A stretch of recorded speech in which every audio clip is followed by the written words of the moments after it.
Merci. C'est vrai que j'ai la chance d'être un producteur d'un produit et que donc on peut être extrêmement concret puisqu'on vend un produit, on peut parler directement à des consommateurs, avoir une mesure de notre impact assez réelle, assez concrète. Mon but est de vous montrer que j'ai fait l'expérience que à travers de l'économie, donc au travers de notre produit, on peut avoir un impact énorme. Beaucoup plus grand que ce qu'on peut même avoir comme individu. Au travers d'une entreprise et d'un projet, on peut avoir un énorme impact. Je vais un peu vous illustrer. Et l'autre but que j'ai en vous parlant, c'est de vous dire, de vous montrer que c'est surtout ensemble qu'on peut l'avoir. On a tous l'occasion d'avoir un très grand impact sur l'amélioration de la planète et comme on dit aujourd'hui, la déforestation. Je vous ai expliqué que nous, on a choisi d'autres pistes, mais c'est évidemment tout à fait intégré chez nous aussi. Donc, d'une part, chez nous, chez Belvas, on a 400 000 euros aujourd'hui d'impact sur 11 millions de chiffres d'affaires.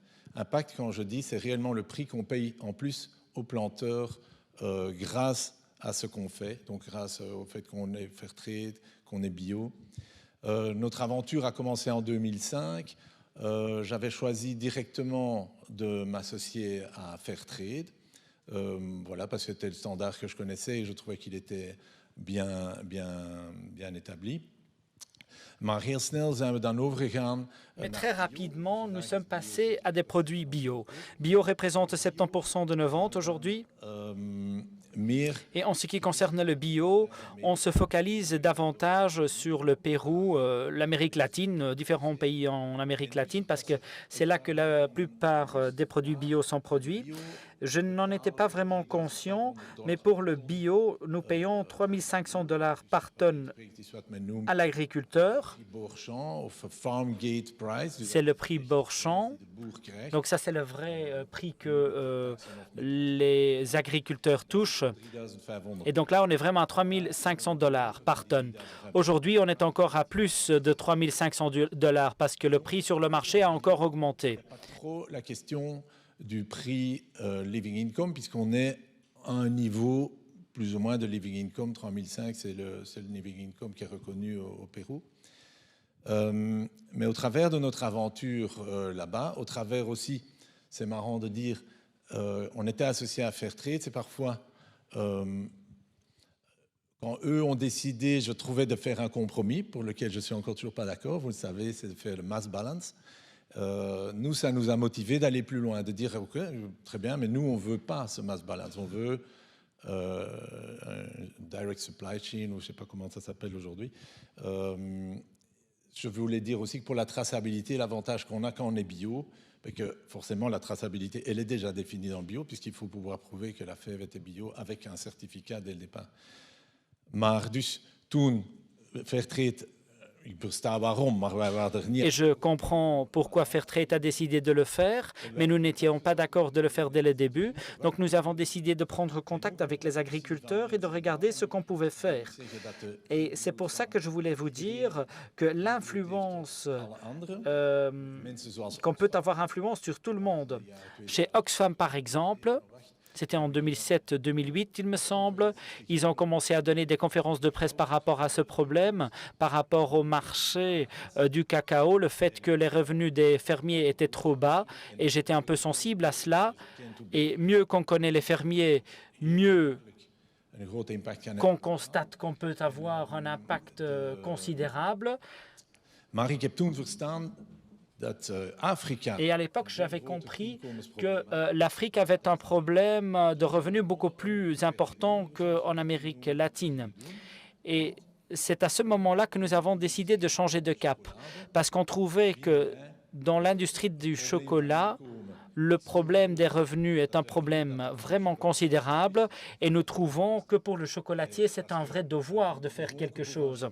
Certainement un chocolatier belge, c'est un devoir de au moins s'associer à une des certifications qui existent, parce qu'il faut vraiment veiller. Nous, on a la chance de vendre dans le monde entier avec une espèce de prime de prix par l'image du chocolat belge qui nous aide chaque jour à vendre. Et donc la moindre des choses, c'est de veiller aussi à que les planteurs de cacao aient le juste prix. Et donc, on a, nous, comme entreprise, décidé de partir en Côte d'Ivoire, où il n'y a pas de bio, pas encore, ou presque pas encore de bio, et où le revenu, quand je parle du 3005 dont on parle pour le Pérou, en Côte d'Ivoire, maintenant le nouveau minimum garanti, on est à 1350. Il faut savoir que ça, c'est $ par tonne de fèves, et qu'un fermier en Côte d'Ivoire a généralement 1 hectare, 2 hectares d'exploitation, et que sur 1 hectare, un fermier en Côte d'Ivoire récolte 600 kilos, mais pas 1 tonne. Au Pérou, oui, mais pas en Côte d'Ivoire. Et donc, quand un fermier, il faut comprendre, quand je vois les chiffres de Fairtrade qui vous disent que c'est moins d'$1 par jour, c'est juste parce que quand un fermier a 2 hectares en Côte d'Ivoire et qui gagne 600 kilos fois le prix, vous êtes à un revenu de 3 000 à 4 000 $ par an à répartir dans une famille. Vous connaissez sans doute tous les calculs, alors quand on essaie, c'est comme ça qu'on arrive à $1. Et alors on a décidé, je peux passer au néerlandais, nous avons décidé de commencer avec le projet en Côte d'Ivoire. Je me suis rendu sur place et en fait, j'ai défini 4 objectifs. Et ça, selon moi, lorsqu'on veut communiquer clairement aux consommateurs, parce que l'objectif est de vendre ces produits, nous avons décidé de travailler sur 4 piliers importants. Les enfants doivent pouvoir aller à l'école, l'émancipation féminine est importante, la lutte contre la déforestation est importante et l'égalité de revenus pour qu'ils ne soient pas uniquement dépendants du cacao. Comme Madame disait déjà tout à l'heure, c'est très compliqué, en fait, même on a des bonnes intentions, on peut fixer des objectifs, mais c'est très très compliqué. Même quand on dit reboisement, c'est extrêmement compliqué. Il faut aller commencer à mesurer, il faut mesurer un point de départ, et puis il faut planter, il faut être sûr que... Et donc avec le temps, nous, mais c'est juste notre programme, c'est pour ça que jusqu'ici, j'ai pas voulu trop montrer nos programmes, c'est pas tellement l'objet du jour. Nous, on s'est dit, s'il faut résumer à une seule chose, c'est le revenu du planteur. Ça, avant tout, c'est l'argent qui gagne. Et toutes les autres choses peuvent venir en plus, mais le revenu du planteur, ça, c'est essentiel. Et comme on n'est déjà pas bon en revenu du planteur, on va déjà essayer de faire ça. Et donc là, ça, c'est quelque chose pour on fait très attention. Et 2, on a compris aussi au fil du temps que si on veut réellement aider encore plus que les certifications, c'était notre but, c'est de transformer sur place. Et c'est donc devenu notre projet le plus important. On a un projet au Pérou, je vais vous montrer des images, où donc dans le cacao, il y a énormément de phases dans la transformation. Je ne sais pas dans le degré dans lequel vous connaissez ça, mais je n'ai pas le temps d'entrer là-dedans. Mais donc, que localement, on fasse le nettoyage des fèves, qu'on fasse la torréfaction des fèves, et qu'on fasse le broyage des fèves jusqu'à la masse de cacao. En dus, ons doel, onze missie vandaag is te zorgen dat... Donc notre objectif, notre mission est de faire en sorte que cette transformation se fait localement dans les pays. Nous avons un projet au Pérou où on allait construire une usine, mais là, l'État du Pérou a décidé de faire ou de construire une usine. C'est à Piura, c'est dans le nord du Pérou. Peut-être que vous connaissez cet endroit. Et donc là, on s'est dit, s'il y a déjà une usine qui existe, on ne doit pas en faire une. Mais au Côte d'Ivoire, ça n'existait pas encore. Donc là, nous avons commencé à construire une telle usine. En Côte d'Ivoire sera fonctionnel, mars-avril l'année prochaine, mais ajouter quand même 2-3 mois malheureusement. Mais on est occupé. Cette semaine, notre technicien est sur place à monter les machines. J'allais vous montrer une vidéo que j'ai reçue hier soir. On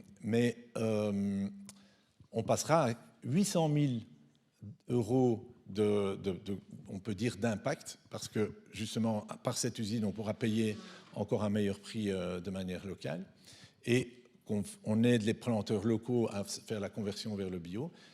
Vous imaginez 800 000 € d'impact pour une entreprise qui fait 11 millions, ou autrement dit, comme je dis souvent à notre équipe, 800 000 € d'impact pour une entreprise de 32 personnes, ça fait chacun entre 1 000 et 2 000 € de contribution à quelque chose de bien pour la planète tous les mois.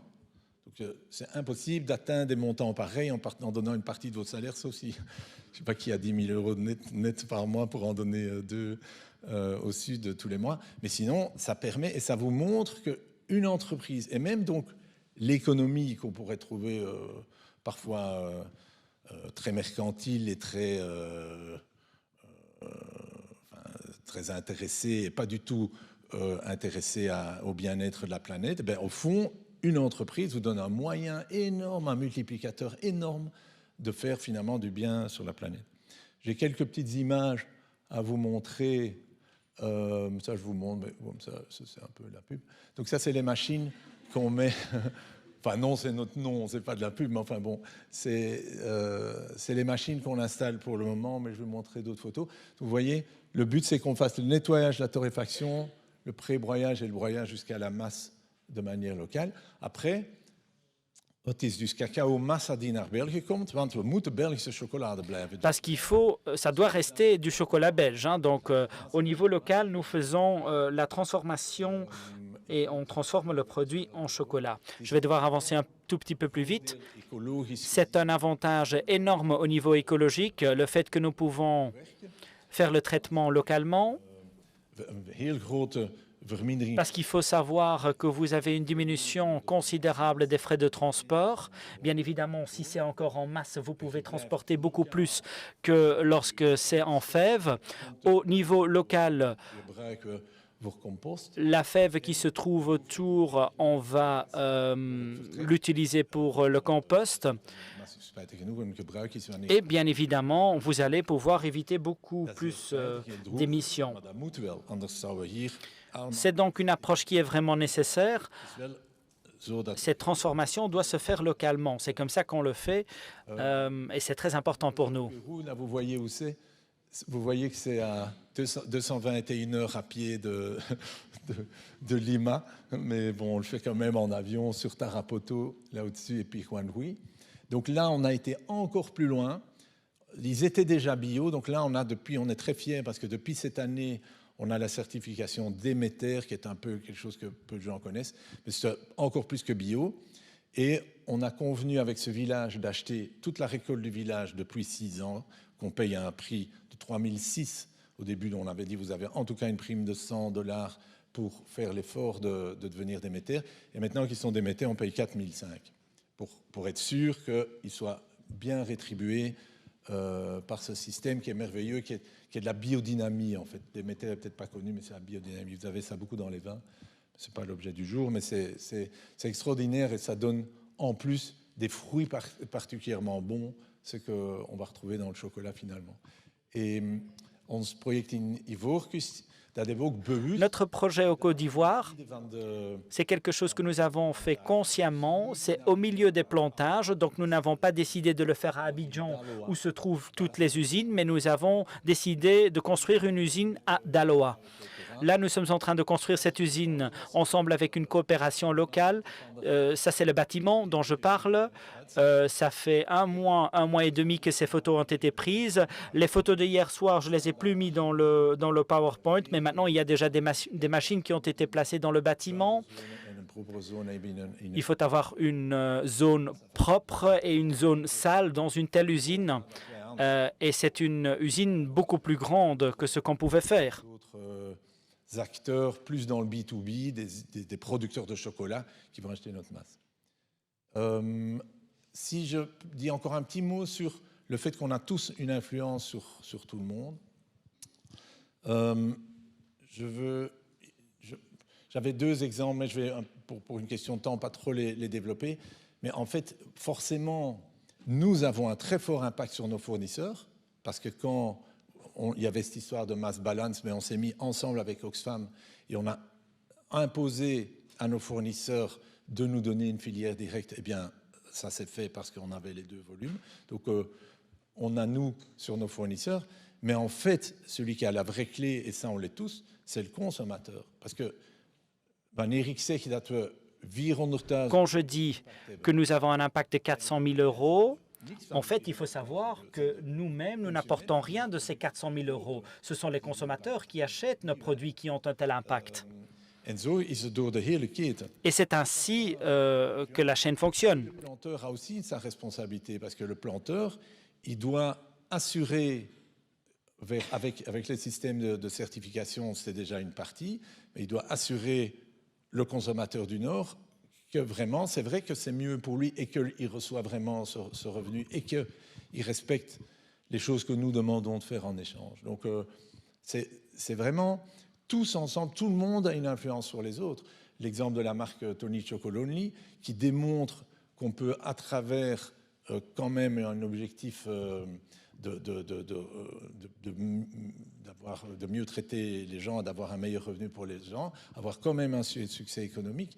Donc c'est vraiment, et ça donne des idées à beaucoup d'autres. Donc tous ensemble, on a un énorme impact, beaucoup plus multiplicateur comme dans une entreprise que ce qu'on peut avoir comme individu.